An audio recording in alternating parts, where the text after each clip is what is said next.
What's up, everyone? Welcome back to the release. This is episode 80. That means we are 20 away from 100. Okay, Let's go. We are getting there, and when we get that 100th episode, man, it's gonna be crazy. But before we get into the video and stuff like that today, remember, like, subscribe, turn on post notifications, share. You know, if you're listening to our beautiful voices on Spotify or Beaker or Google Podcasts, Apple Podcasts, Amazon Podcasts, we are literally everywhere, over every single platform. Don't forget to leave a 5-star review. Okay, that's 5. 1, 2, 3, 4, 5. Yep. Make sure to leave a nice comment as well, because it's not nice when we receive all this hatred like we did in that one Jokic video. Okay, you know, people are still commenting on that video. Really? Damn. People are still angry. I'm like, bro, that was 2 years ago, but it's all right. I love the one comment where, like, if they watched the video, they wouldn't have disliked it. That's what I'm saying, man. It's just really funny. Some people are really funny. Some people just got butthurt over the title, but hey, that's our job, you know, getting engagement.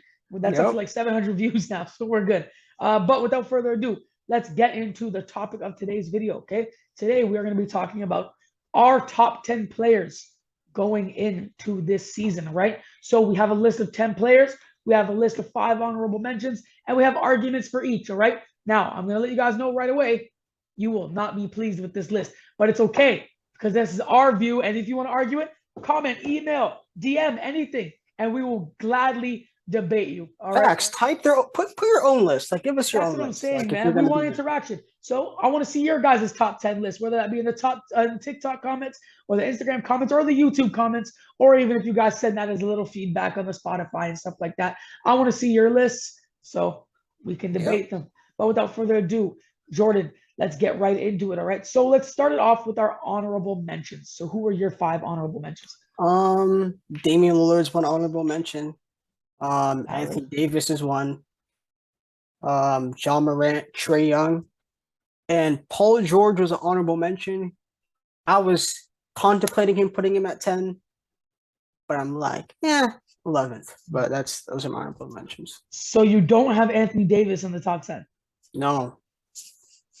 I'm gonna need some explanation real quick, without exposing any of your top 10. Why is Anthony Davis not a top 10 player in your eyes? I feel like over the last 2 years, he's shown me nothing that he's a top 10 player. Honestly, all the guys I have in front of him actually lead their teams, or actually leaders of their teams, or the best players on their teams. The responsibility falls back on them. Even guys in the honorable mention, for example, like John Morant and Trae Young, they're the mans. They're the ones, you know, the team is on their backs. Like Trae Young can't afford to get injured, because if he gets injured, the Hawks turn into garbage. Yeah, right? Yeah, that's true. I mean, even though Paul George is a second option, I've seen what Paul George did last year before he got hurt, leading that Clippers team to a top 5 seed. Right? I saw him when Kawhi Leonard was out. I saw him was able to close out that series against the Jazz, take 2 games off of the Suns. So, hey, man, that's a valid argument. And I feel like this year, Paul George and Kawhi Leonard would both prove why they deserve to be in that top 10. But moving on, I'll give you my 5 honorable mentions. So my 5 honorable mentions are Trae Young, John Morant, Jimmy Butler, Paul George, and Karl Anthony Towns. I feel like Cat has that potential to be top 10 this year. That's why he's an honorable mention, just in case someone falls out, because someone might. 2 questions, man. 2 questions. What's up? Why is Cat an honorable mention? Well, listen. I'm sorry, bro. I like Cat, but he might be more top 20, 25 in my opinion. Because in my opinion, you can make a case for Pascal over for Anthony Towns.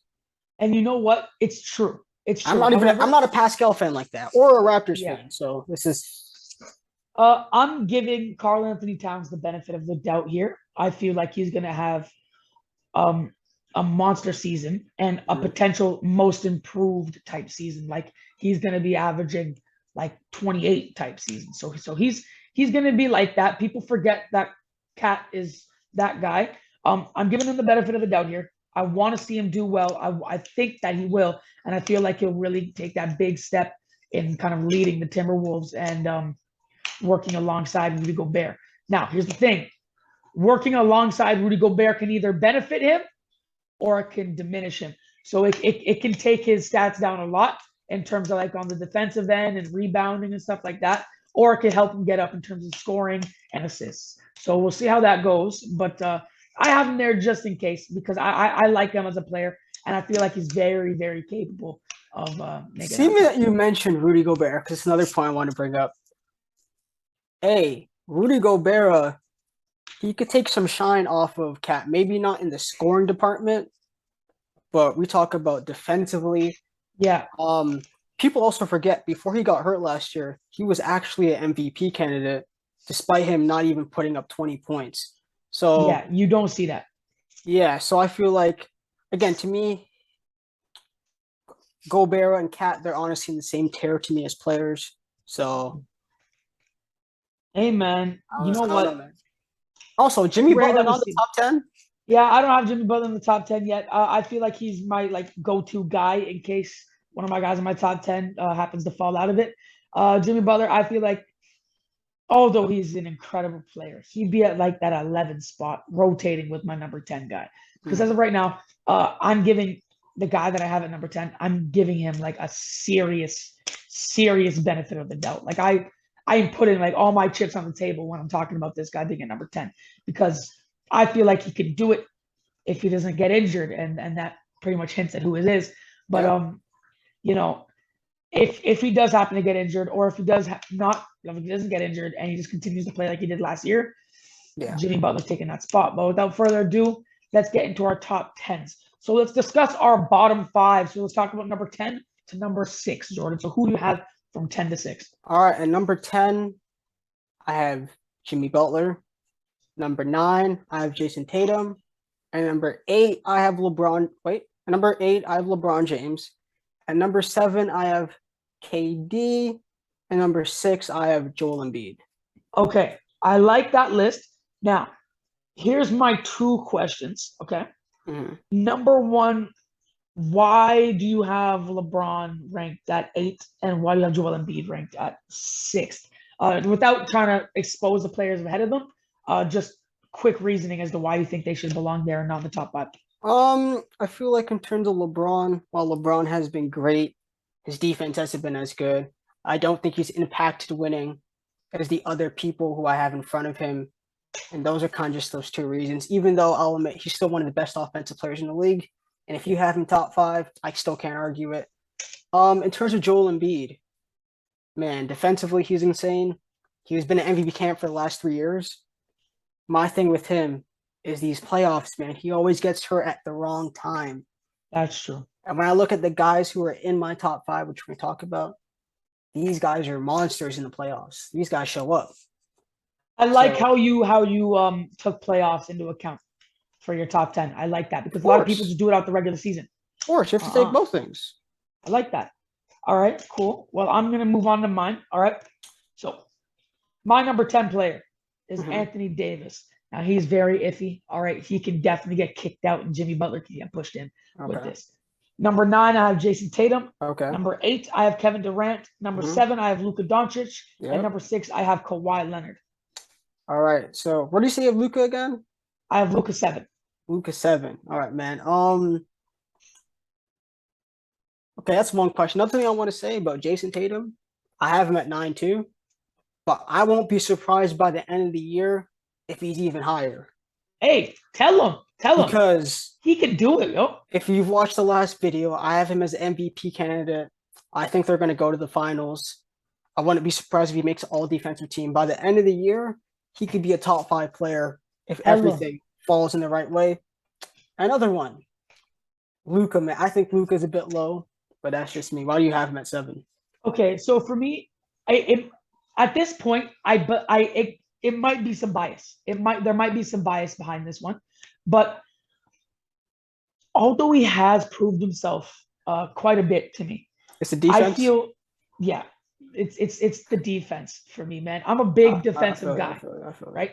And looking at the guys from like Kawhi to who I have number 1, it's very difficult for me to say that Luka's better than any of those guys because, except for like number 4, you can make a case for that, but it's pretty unrealistic. But still, it's all these guys do everything on the court that you need them to do, and they impact winning so much. Not to say that Luka does not impact winning, because Luka is hands down one of the most, if not the most impactful player in the NBA right now. Mm-hmm.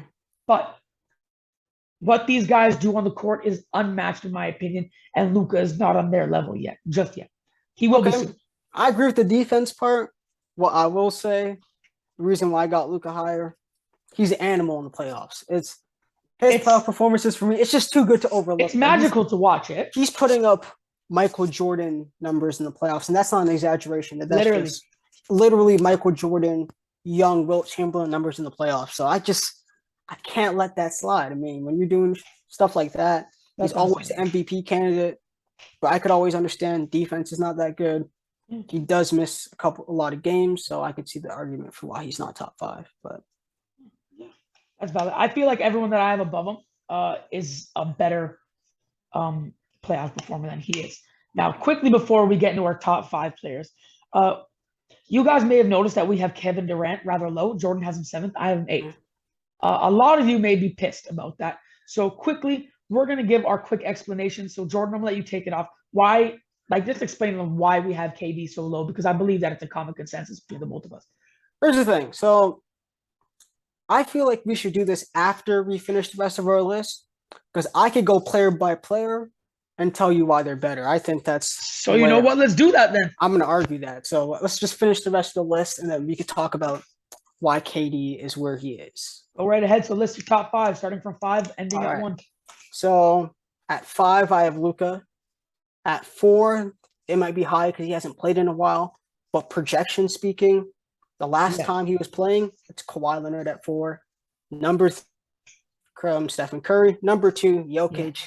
And number 1, we already know who the best player in the world is. It's Giannis. So 1 and 2, in my opinion, should not be debatable at all. Like, if you think anybody's better than those 2 players in the world, I agree. Yeah. What are you doing? Mm-hmm. Okay. So my question, just for people out there, because I like you having Kawhi at 4, and I like the respect you put on his name. Mm-hmm. So why do you have him top 5 instead of someone like LeBron James up there, or even Joel Embiid? I feel like I'm thinking, honestly, some of it's projection, some of it's what I lost. Because again, I think the Clippers are winning the championship. Yeah, I think they're going to have a great season. I think he's going to be dominant. And also, the last time we saw Kawhi, this dude was averaging 30 in the playoffs on 50, 40, 90 shooting on elite defense. There's not too many guys who could do that. LeBron defensively is nowhere where Kawhi is right now. Yeah, I can agree with that. Even as offensive player, they're closer than people think. When it comes to people like Joel Embiid, for me, it's the playoff performances. Kawhi is one of the greatest playoff performers ever. And, if he's going to be playing on a level that I think he is, there's not too many guys. Honestly, I contemplated putting him at 3. Wow. I think when Kawhi's on his game, he's like that. But, that's valid. I only have him at 4 because, again, he hasn't played. But yeah, I think the projection of him, it's going to be crazy. I think he's going to be doing monstrous stuff. So yeah, really, Kawhi can have an MVP type season this year. Mm-hmm. And if I'm being totally honest, he can possibly make a best player in the world facts debate this year. Yeah, and we're gonna have to see midway through the season. We'll do a little all-star update on our new top 10. Yeah, but moving on. I'll give you my top 5, starting from 5. Now, number 6 is Kawhi Leonard, and number 5 is LeBron James. Those 2, in my opinion, are very interchangeable for the reasons you said exactly. I have Kawhi at 6 because he didn't play. Okay, if Kawhi has been playing, I feel like I'd have LeBron at 6 and Kawhi at 5, or maybe even 4. Okay. Right? But number 5 is LeBron James. His impact to win on the Lakers is a little lackluster. However, he is one of the greatest, if not the greatest player of all time. And you just got to respect that. His offense just keeps growing and growing and growing. Sadly, his defense has stayed the same, but his offensive playmaking just keep going up there, and he does not stop. Number 4, I have Stephen Curry. Fresh off a Finals MVP, fresh off a championship. He is an incredible player, the best shooter of all time. Yep. One of the biggest impactful players to winning. Off-ball movement is insane. People underrate that so much. Now, number 3, I have Joel Embiid. He's been a top 3 MVP candidate for the last 2-3 years now. It's been very difficult to put him over Steph Curry. But if he's going to make another case for MVP again, there's no way that I can't have him up there because he's just incredible. His offense is insane. This might be controversial. I think he's a better shooter than Cat. He's an elite defender. What? No, come on, bro. We're not letting that slide, bro. How? I like it. I think he's a better shooter than Cat. I mean, you could think that, but Cat is taking 7 threes per game and shooting 40%. I like That's Joel incredible. Embiid. That's and Joel incredible. Embiid, as a shooter, no. As a player, 100%. He's an incredible shooter. You can't get that wrong. No, because I mean, Joel Embiid could do things that Cat could only dream of. I'm gonna just leave that there. But that's what I'm saying. Yeah. Hey, man. But number 2 and number 1, you guys know this. Number 2 is Nikola Jokic. Number 1 is Giannis Antetokounmpo. There is no reason why we should describe why we have these guys at this height, at this level, number 1 and number 2. Like, it's literally the 2 best players in the world. Jokic is one of the most dominant big men ever, best playmaking big men ever. And Giannis is just unstoppable. Plus, he's adding a better jumper again.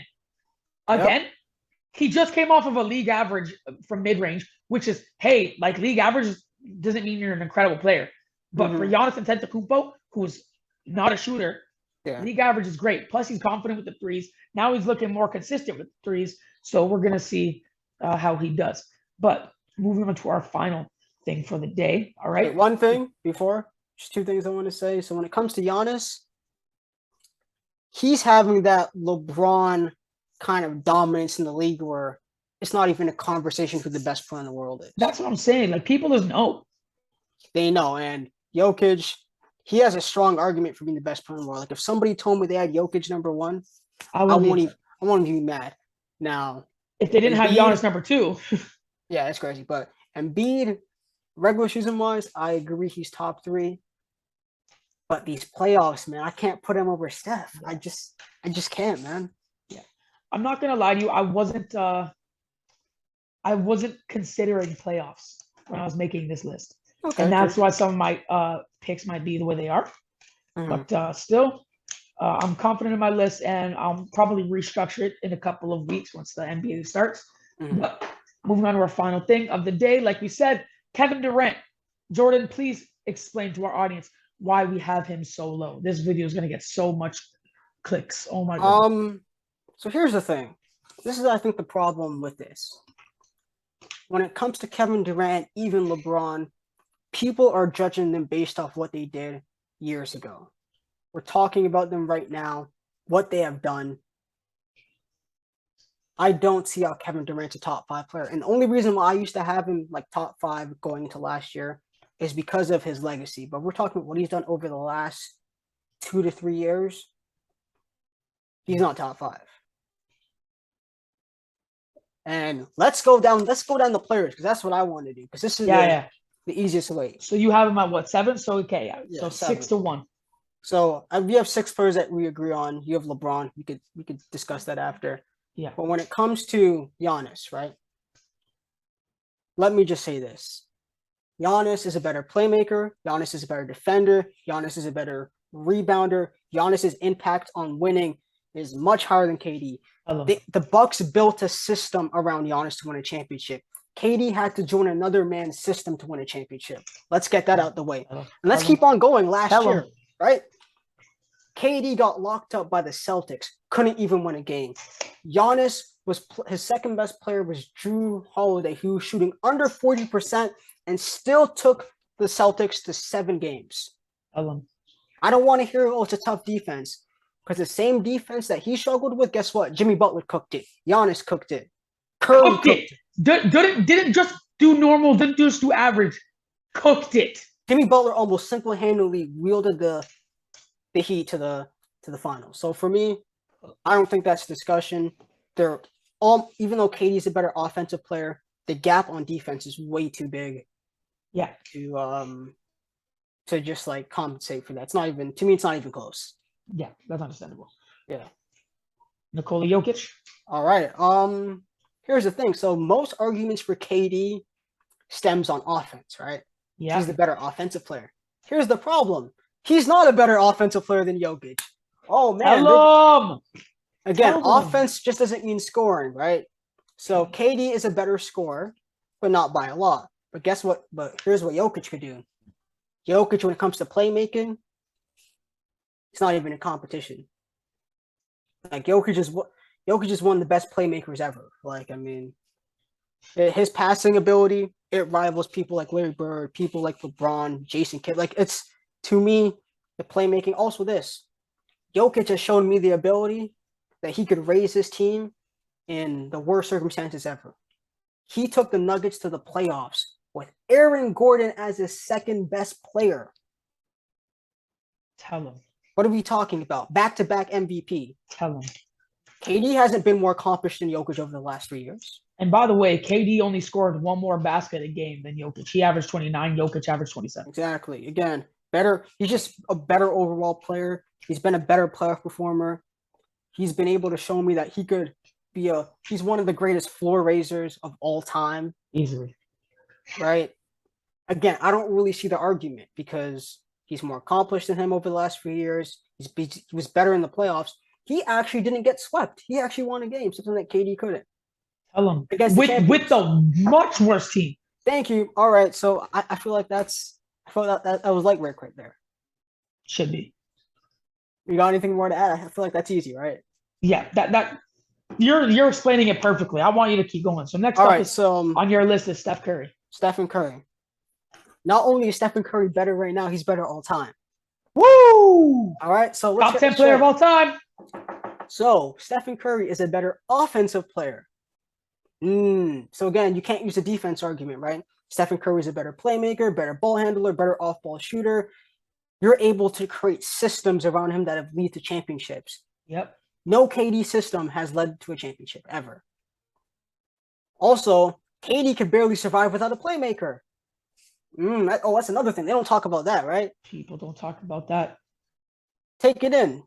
For all the crap people give Westbrook, when Westbrook was off the court and when KD had to play without Westbrook, he struggled in the playoffs because he didn't have a playmaker. Same thing happened in Golden State. When Stephen Curry was missing games and KD was leading the system didn't look good anymore. No. What happened to this year? He was asked to be a playmaker. He couldn't deliver, right? He got like 3 assists this year. Exactly. And again, Stephen Curry was better in the playoffs, right? Stephen Curry was more active, like he played more games this year than KD did. Which is rare. Yeah, and KD's been injury prone also, right? Yep.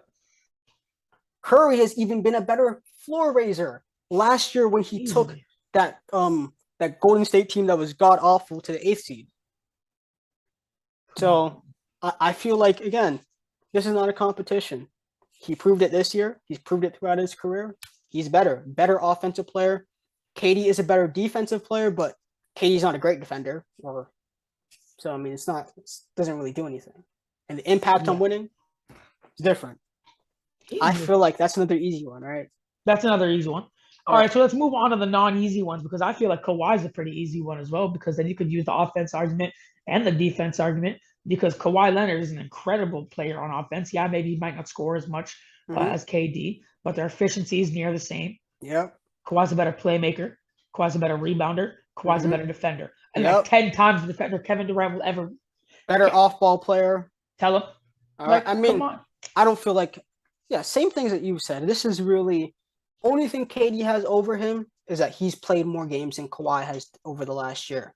Yeah. But when last time Kawhi was healthy, he was balling out in the playoffs. Yeah, man. Like we said, you said this a couple episodes ago. You quoted a guy, Kevin Durant's been number 2 his entire life. And I'm trying to think of it now. Has Kevin Durant actually been the best player in the playoffs before?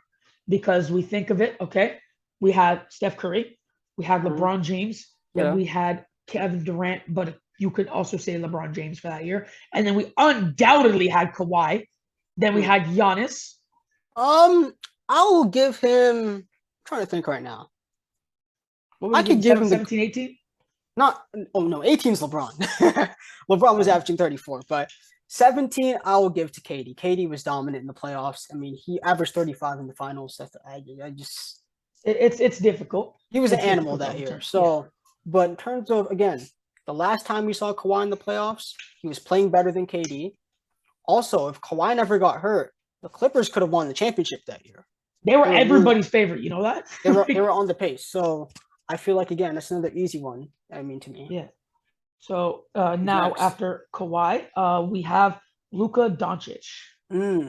Again, Luka Doncic is the better offensive player. Want to talk about offense? Talk about offense. All y'all KD stands have is offense. And here's the problem. A lot of the players scores the ball so well. Him and Luka almost average a damn near same points. Guess what? Luka's a better rebounder. Luka's better in the post. Luka is a better playmaker. It's not even close between that. Also, Luka took his team to the conference finals this year against a 64-win team. With a worse team. He had Spencer Dinwiddie. Kevin Durant had Kyrie Irving, and that's it. I almost said James Harden. But still, come on. Let's talk about regular season. Luka's been an MVP candidate for the last 3 years. KD hasn't. So regular season and playoffs, come on. Luka is clearing him. As an overall player, Luka does more things elite on the court than KD does. And this is the reason why he's not top 5. You can't be top 5 when the only thing you do elite is scoring the ball. And it's not like it's 2017 where you were so much greater than everybody, or back between like 2011 to 2018. He was dominant, man. Yeah, to 2011 to 2018, he was a top 3 player in the league for most of those years. Yeah. And really wasn't even a question. So it's not that anymore. So again, I feel like Luka clears him in the playoffs, clears him in the regular season. Yeah. So I feel it's another one. All right. And then moving on to Joel Embiid. This is your last guy. All right. This is not as clear. I was contemplating putting KD above Embiid, but this is where I made a distinction. Over the last few years, Joel Embiid has been an MVP candidate every year. KD hasn't. If you want to use this year as a parameter, guess what happened? We saw what Joel Embiid did against the Raptors. Oh, he massacred us. And also, people, when he got hurt, guess what? The Sixers fell apart. And when he came back, they were able to make it a series against the Heat. True. He also dominates both ends of the court. He's been a more impactful player over the last few years. Again, he's been more accomplished. This is my thing. What has KD done over the last few years to be better than people like I've named on the list? You know, and we're talking about the last 3 here. Last 5, cool. He's won 2 championships. Yeah. Come on. But last 3 years, he's done nothing. We're going off of past stuff. Recently, he hasn't done anything to be above these guys. When we judge KD, we're essentially talking about what he was in 2017. Yeah. 2017 KD would be the second best player in the world. But guess what? It's not 2017 KD. It's 2022 KD. It's a different one. Yeah. Now, I have LeBron James over Kevin Durant. So let me explain here. So first off, I'm going to start it off with defense. No matter how lackluster Kevin Durant and LeBron James' defense is, I feel like LeBron James is able to tap into his defensive mindset easier and more often than Kevin Durant is able to. Now, we have said this. You want to talk offense? Let's talk offense, all right? LeBron James, incredible scorer. Nearly matched Kevin Durant on points this year, all right? He was very close to him. He was a 20-something point per game scorer, 27, I believe it was, right? Mm-hmm. So there's that. Playmaker. One of the best, if not the best playmaker in the damn league right now, bro. Yep. LeBron James. I want to talk offense? Let's keep going. Off-ball movement, incredible. IQ in general is so much higher than Kevin Durant's. Kevin Durant's IQ is, hey, bro, I'm an incredible scorer. I'm going to get open and shoot this ball. He's not thinking, the first thing Kevin Durant thinks isn't to pass the ball. Now, I'm not saying that's a mindset that superstars need to have, because they don't. Look at Kobe Bryant. His first mindset was to do everything himself. However, LeBron's mindset is to do, hey, what can I do to benefit my team? Now, if LeBron James thinks me taking the basketball from the majority of this game benefits his team, then he's going to do that, and it will benefit his team. But if he thinks passing the ball around is going to benefit his team, that's what he's going to do. Because if you saw, he gives his guys nonstop chances. That's why they were so bad last year. Because he was giving them chance after chance after chance. And did it benefit them? Not always. However, he did it for the benefit of his team, and he made those sacrifices for his team. Now, Kevin Durant, he is the sacrifice needed for his team, meaning that in order for your team to do good, it can't just be you. And LeBron has realized that already. And LeBron is willing to make a sacrifice, and Kevin Durant is not. And that's why they've been so bad in the playoffs. And I will admit, LeBron maybe made a little too many sacrifices last year, and that's a mistake that he will not make again this year, because trust me, they're going to bounce back and they're going to be a solid team this year, especially with that Patrick Beverley signing. I like that. It adds some defense, it adds some depth. But Kevin Durant, if they make the playoffs, we're going to see something similar, because the East hasn't gotten any worse. It's gotten better. It's gotten better. You Donovan Mitchell trade. With the Donovan Mitchell trade, that changes. You have things. The Celtics that are going to be KD's worst nightmare, the Bucks' worst nightmare, the Heat, the Raptors, even top tier defensive teams in this league that Kevin Durant can no longer do anything against, because he's getting clamped up by Al Horford. Mm-hmm. So, you know. All right. You made a lot of good points, but this is where I'm going to push back. Defensively, I would rather have KD. KD is more engaged than LeBron. Also, his rim protection value right now. They're very equivalent. Better. I would still take KD. KD puts more effort in. He also does rim protection. Off ball, I feel like KD is able to be more adaptable, where LeBron really isn't. And even this year, before he got injured, the Nets were a top 3 seed. Yeah. Kyrie was gone, so there was no Kyrie.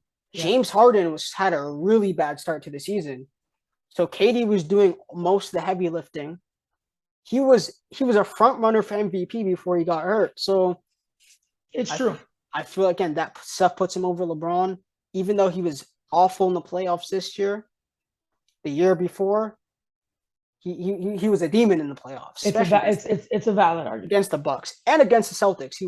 He's going insane. So yeah, but again, you could argue for LeBron over KD. Yeah, man. No, we provided valid arguments. So here's what's gonna do. All right, this is what's gonna be the tiebreaker. I want you guys to comment comment down below. Who do you think is better, Kevin Durant or LeBron James? And give your arguments and say why. And you guys can argue with each other in the comments. But before we end up the episode, I wanted to say something, because I've been thinking about this for the last little bit. You guys know that I've said since last season, in the next 5 years, the Memphis Grizzlies will be a championship team. So this is going to be year number 1. Now, I'm going to say this as well. In the next 5 years, the Memphis Grizzlies and the Cleveland Cavaliers will be going against each other in the NBA Finals. And I'm a firm believer of that. But we'll get more into depth about that in another episode. Thank you guys so much for watching.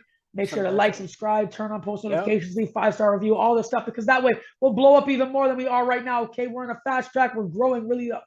We're growing a lot. Okay, and we want your help so we can get out there and grow even more, because people don't want to admit it, that we are better than Shannon Sharpe and Skip Bayless. Okay, and we will continue to make that push until we replace them, and eventually way better. Yeah, not even close. Not even close. Not even close. First of all, this is like the best yin and yang, black and white duo there is. All right, because I'd like to argue that I'm better than Skip Bayless, and Jordan's much better than Shannon Sharpe, because Jordan doesn't ride dudes like that. All right.